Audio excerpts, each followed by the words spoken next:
Welcome to the Artificial Intelligence Podcast, ranked in the top 2% of over 7 million podcasts on Spotify.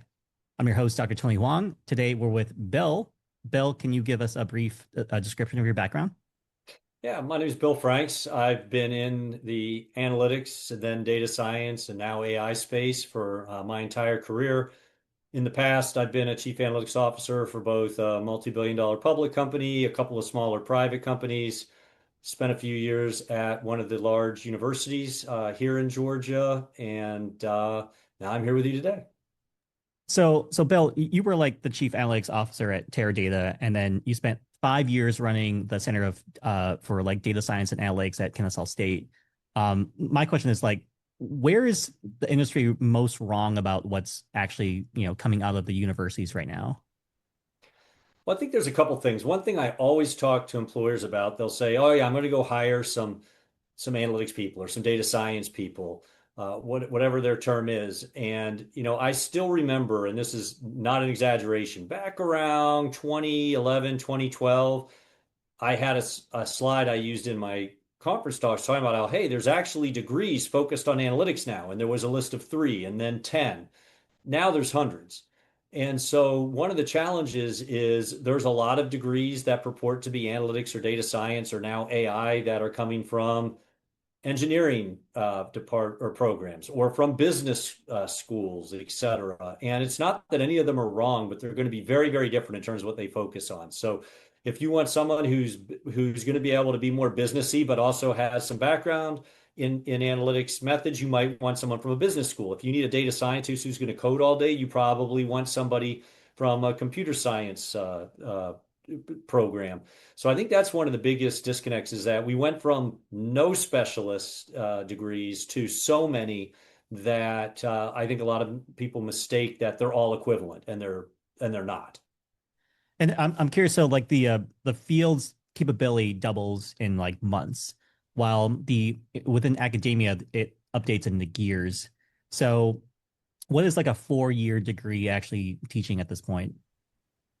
It's a great question, and it's something after spending several years at a large public university, I got to see from the inside how it all works. And I've come around. I don't think it's that anything that they're teaching is bad or wrong. I mean, statistics is foundational to everything, all the way up to and including AI. You need to understand some of these concepts. But what I'd say, and I have two kids in college right now, and I give them this same advice.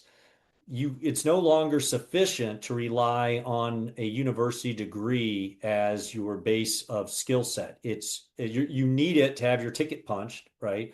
And you need some of the foundation, but to be really marketable as you graduate, you've got to get some internships. You've got to, even if you can't get an internship, enter some contest, have some projects you just do on your own that you can document, that you can put out, not just on your resume. Maybe you've got a website, you've got GitHub, whatever the case is. But you've got to show what I always say: show what you can do, not what you know.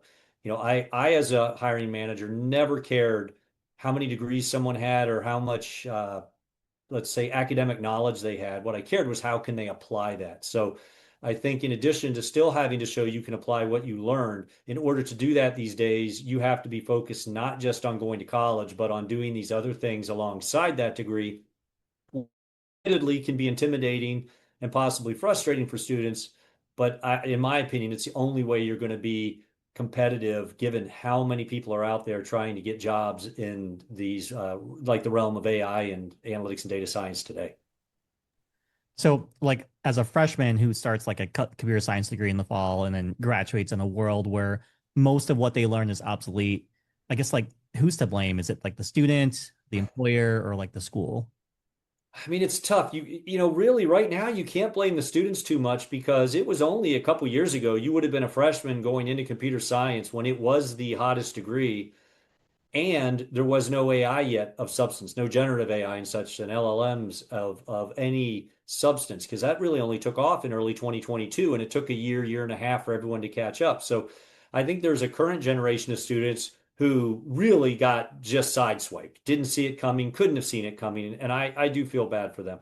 Now, if you're going in as a freshman now, I still am a big proponent back to the basics. I do think if you're going to be effective, in creating software, managing a software team eventually, et cetera, I think you have to understand programming, period. So I don't think it's a waste to learn the basics of programming. You're going to have to check what AI is spitting out. But back to what we talked about a few minutes ago, while you're learning that programming, you also have to be focusing, I think, more than ever on the higher level skills, the design, the planning, the strategic part of these processes, because simply cranking out code probably won't be enough to keep you you may be employed, but not super well employed on a terrific career path. Simply being able to build a statistical model or a machine learning model isn't enough anymore to really propel a career, but it's still great to know how to do. What you have to be able to focus on then is how do I design the next analysis? How do I make sure it's relevant to the business? How do I explain it to those people? All of those soft skills I've personally talked about for years. My last book, Winning the Room, was exclusively on how to deliver technical content to a non-technical, often business audience, because it's very important. And I know every executive almost I've talked to over the years, when you ask what's the most important thing when they're hiring for a technical role, it's never the technical skills, never has been. It was always the soft skills, the ability to understand the business. And I think AI hasn't made a new pattern there. I think it's simply doubled down on that old pattern and makes it, virtually completely unavoidable today. So if like employers stop caring like about what you know and only care about what you can show, I guess what's like the business model for like universities that still grade you on what you know? It's tough. Well, I know. So, for example, the reason I went to Kennesaw State, it's around a 50,000 person, full stack university, everything from dance through data science, right? So, I went there specifically to try and help make some of these changes. So, in addition, the center I oversaw was specifically focused on bringing in companies to do research with masters and PhD students. And they'd pay for that research, and that would fund the students' stipend and tuition and such. But then, in addition, I taught the master's capstone classes. And what I brought into that was making it, my little tagline for the class was, your methods in this class have to be reasonable and defensible. Because every other class you're going to have in the data science program, it's about getting the algorithm and the math perfect. I said, what you're going to really uh, succeed in this class and get an A in or win by the client, we'd have a sponsor and they would vote on the winning team each time. I said you have to take that reasonable and defensible analysis methodology and result and then package it up and present it and everything we just talked about. Use those soft skills to convince that sponsor that you knew what you did, why you did it, and you can help them. And so I would often focus them on stop doing any more digging into iterations on this model. You can get an extra little bit of lift. It's not going to change anything if you don't have a story to convince that sponsor to do something with it. And so that's where, at least, only on a small scale, that was my attempt to the extent I could influence it to try and guide this needle. And I know there's a lot of people in universities doing similar. I know a variety of people who went from business into academia for the same purpose, and it's pretty accepted now. A lot of major universities have ex-business people who come in and help do those exact same kind of things. And for the same reason why we're talking about it should be done, at least the universities recognize it. They just, as with any large organization, it moves slowly, and it's going to take time to fully adapt. Now, all these like junior jobs, like the junior associates, junior analysts, junior engineers, their work is exactly what AI like does well right now. So my question is like, where does like the next senior engineer or a senior associate come from?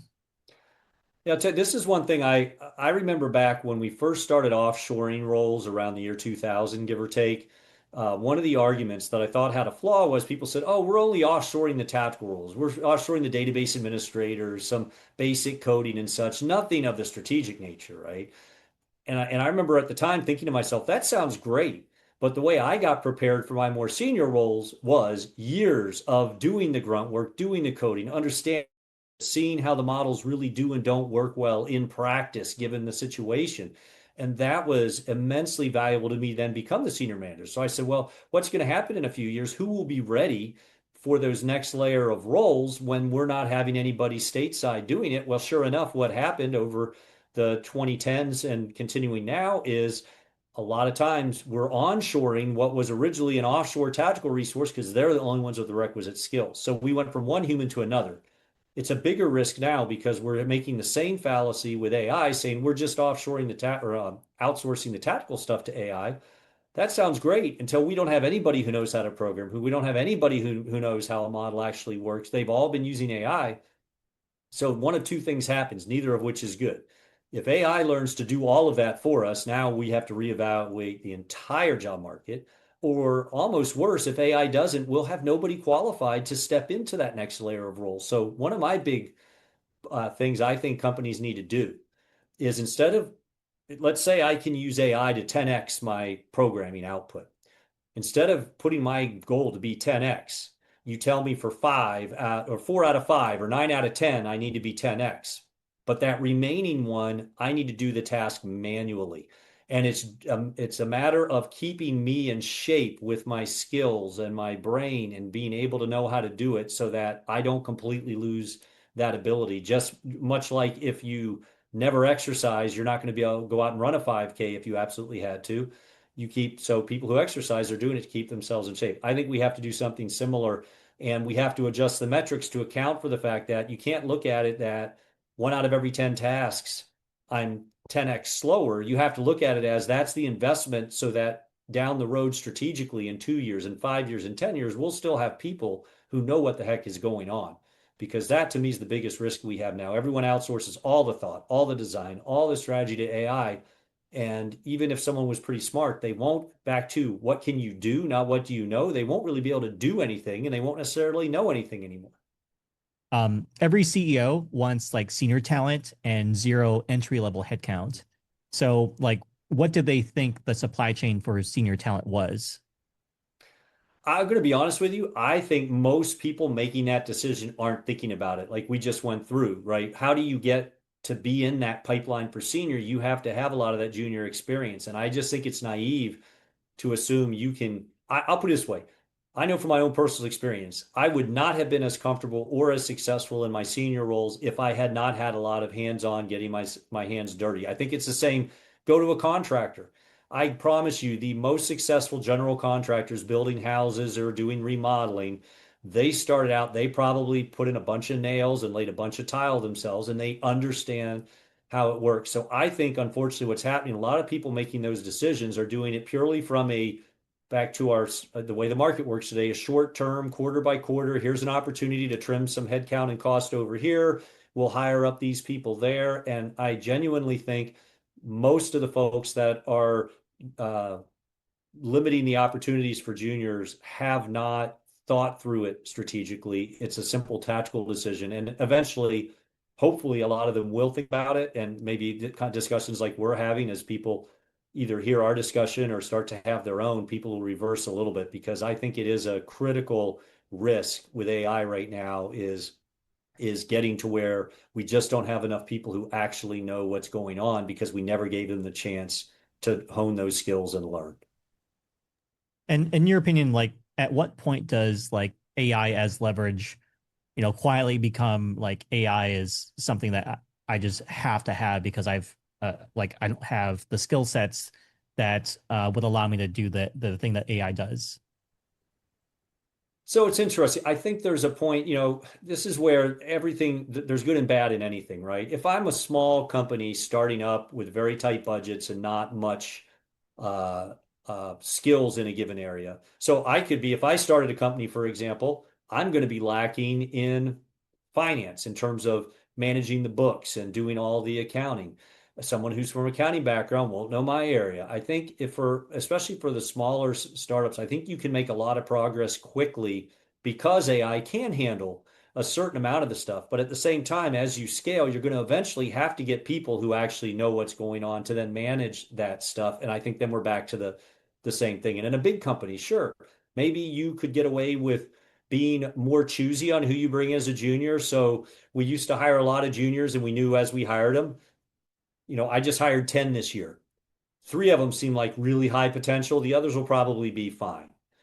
Maybe we're going to take the 3 high potential, 1 or 2 that'll probably be fine, and focus on developing those folks to the more senior roles. So it's not that we're going to be able to save all the jobs, if you will, but I think we can, there is room to save enough of a pipeline of the junior roles back to it. If you look at the longer term picture of the costs, the risks, the benefits, you're going to want to invest in a certain number of those junior people. I think you'll just be more choosy, which gets back to students coming out of school better be able to make a case for themselves because the competition will be, harder than previously.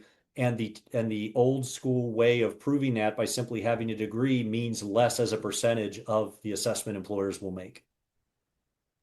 Now, everyone's debating model capacity and capability and like governance.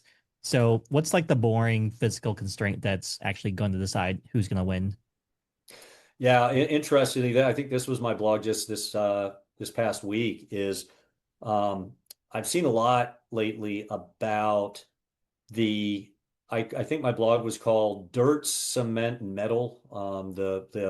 It's about what's really going to stop the growth and adoption of AI isn't getting the algorithms to the next level or getting the agents to the next level. We're hitting a serious physical constraint of not just data centers, but those data centers use a massive amount of power and water. So if we build a massive data center, the grid itself has to be upgraded. So that takes time and effort. If you're in Arizona, which is already barely having enough water, people aren't keen on redirecting water. Even if everyone agrees, let's do it. I've read that it can take longer to get a new data center connected to the grid than it did to build the data center, just because it's not just about the permits and all, it's about the power company designing and planning and building extra capacity. And so I think we're going to hit a capacity constraint where we know a lot of things we could do with AI. We won't have enough capacity to deliver all of that. And the risk for companies then is things that look like they have a good return today at today's cost. If we end up with a massive constraint on available processing and compute power, then those costs, if they go up 3x, 4x, 5x, because they're basically doing surge pricing, a lot of your use cases might not be as good. And the problem is it is a dilemma. If everything's going smoothly, well, guess what? People across not just the US, but the world, communities are pushing back hard. They don't want the data center looking ugly in their neighborhood. The data centers make noise. Their power bills go up because utility has to build that infrastructure.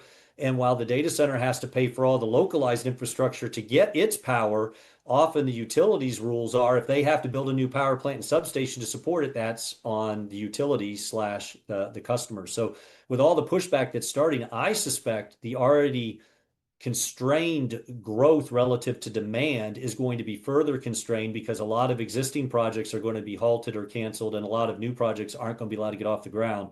So I suspect the next couple of years we could have some very interesting times come about based on the boring old dirt, cement, and metal that has to get moved and put in place, as opposed to all of these amazing, sophisticated data and analytics and algorithmic things that we're doing. Now, infrastructure spending is running roughly 20 to 1 against revenue. And the grids are like kept tapping out months after the data center lands. Do you think that there's like a bubble that's happening? I mean, it's entirely possible. Here's the catch. When you have such massive infrastructure spending, I mean, I think the last time I remember seeing it, there was similar stuff building out the internet, and we had the internet bubble. It was similar. People were throwing money in companies that were making no money, losing money, even to a degree bigger than we're doing today for a while.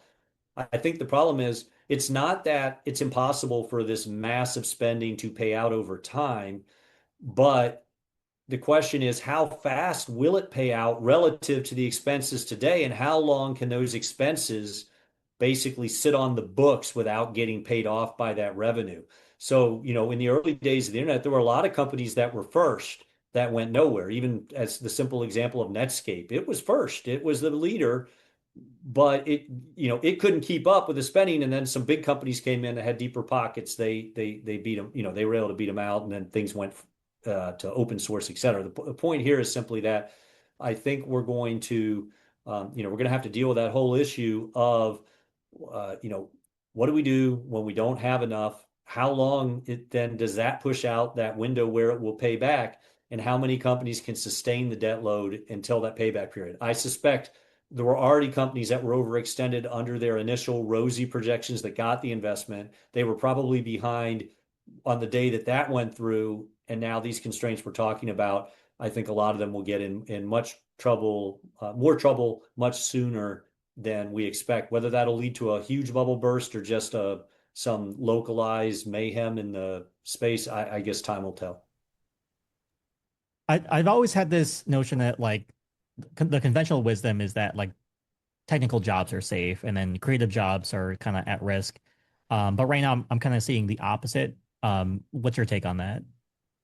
It's really interesting. I actually about 2 years ago when the LLMs and image models first came out, I actually had a counterpoint blog to that, which was I think initially everyone said it's the programming that's going to get overtaken and it's the accounting, the really tactical things that AI would do. And the initial thought I had was, yeah, things like creative things, art, music, design, those will be safe. There's nothing there. Well, the generative AI changed that to where we started bleeding jobs in the creative realms. I think before it started to hit even the computer science and the technical realms. We went from it looked totally safe to it was the most at risk virtually overnight. And I can tell you from my own experience, I had a steady book of business doing writing for companies, sometimes under my own name, but often I'd write their marketing blogs for them or website copy if they were in the space for a fee. And right about mid 2023, starting in late 2022 to mid 2023, 100% of that work all went away on me, and I've not had a single contract for it since. Now, AI right now is shipping more code than the entire human profession ever has. And the reviewers are losing the edge to catch the errors that don't look human. So, like, what's the size of the tech debt that no one has put on like a balance sheet yet? Yeah, I mean, I worry that it's really, really large because the code volume is such that it's almost impossible to do the due diligence on it. As you mentioned, I also think if I'm reviewing your code, there's coding protocols that people follow, and there's the kind of errors that people make. And some of those errors AI is probably very unlikely to make. But at the same time, AI is going to be making errors that we wouldn't think of a human making. So even as I'm reviewing that code, if I've been reviewing code for 15 years, it comes back to the confirmation bias. I'm going to be looking for the same kind of errors I've always seen, skimming to the same points in the code where I know there should be problems, but maybe AI made an error in another spot. And then back to circling back to the earlier trend, and are people going to lose their skills? Well, when a big problem does happen and someone has to dig in deep into thousands of lines of interconnected code, how many people are going to have the ability to do that in a few years if we're not continuing to cultivate people that know how to do that? So I think we're building up potentially some really bad tech debt at a, even if it was a proportional error rate to what we've had in the past, if you're putting out 10x the code, you could take your error rate down by 80%, you still have double the errors getting in. And that's double the errors in an amount of code that's harder to go through. That also might be errors we wouldn't think to look for. And I think it's going to be potentially, quite problematic. At the same time, people are getting code out fast and people are able to iterate more quickly. So again, I don't want to be a doomsayer. I'm not saying it's all bad. I just think these are the kind of things people have to recognize and plan for alongside getting some new website prototypes out in a day instead of a week. Just understand that there's still going to be the risk that it won't be as smooth as you thought, and you won't know it till that customer goes and does whatever it is that's going to break it, and then you have to be ready to react. Yeah, for me, I usually I can catch like AI generated content real quick. Like for instance, like in an email, if it says like I hope you find this email well or something like that, or Yeah. in code, if you build like a website, a lot of times AI likes to do great color gradients on the background. Usually it's like Mm. blue to purple. That's because they have a preference for like tail scale CSS, which in the tutorials it always has like gradients. So you can always spot these like AI generated contents really quickly. And my fear is that like a lot of like the tutorials that the AI is trained off of, it might be like it might be erroneous or outdated, or I mean, right now there's a lot of issues where nation states are like doing prompt injections into the tutorials, knowing when the language models are going to do another scraping of the Yep. internet, so it can like they can like change out like the way that the language model outputs. And so that's like really big concerns on the frontier right now, is like these issues that I'm talking about. um, Well, let me go to one. Let me go to one that's tied to this is the model collapse concept, which I find fascinating. Researchers went out and showed.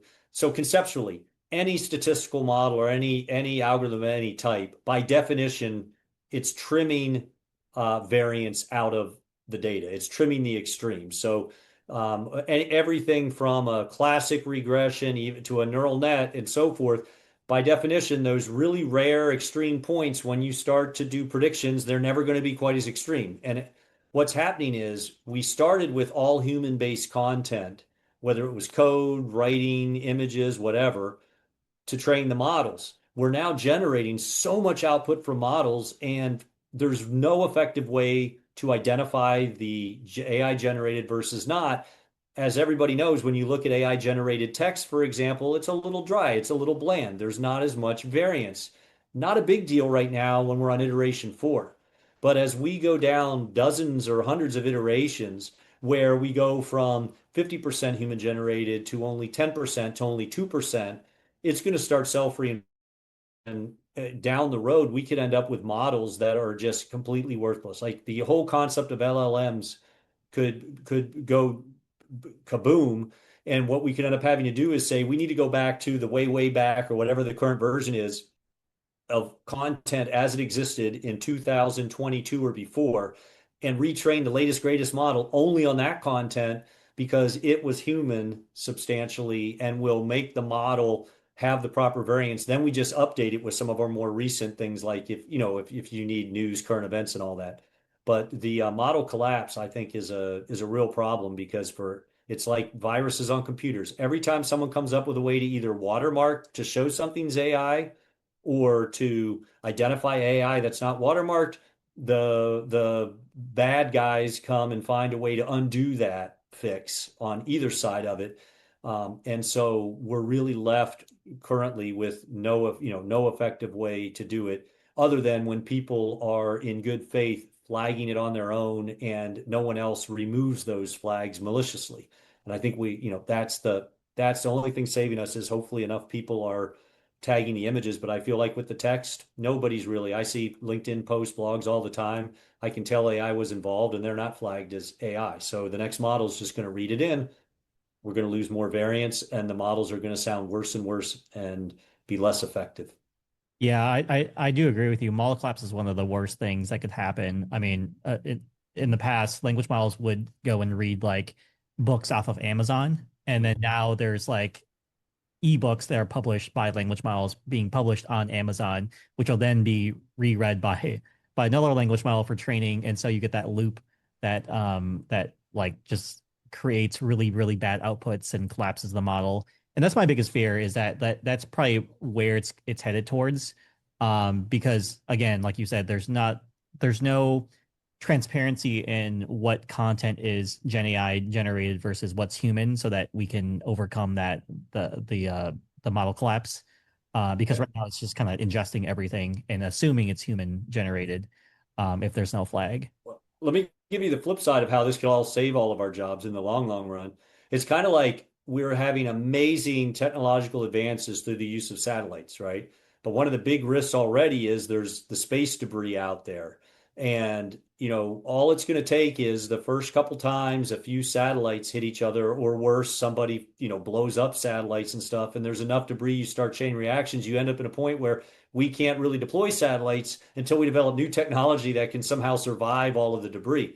This model collapse could be the same thing. If we don't get a hand around it over time, the models will be able to do less and less. We won't really have an ability to effectively fix them, and we'll have to go back to having people do this work again if the models can't do it. So, in a twisted way, model collapse could lead us back to um, both the good and the bad of where we are today, where people are doing a lot of the creativity, people are doing their own writing, they're doing the coding, but at least we know what the heck is happening in the outputs themselves.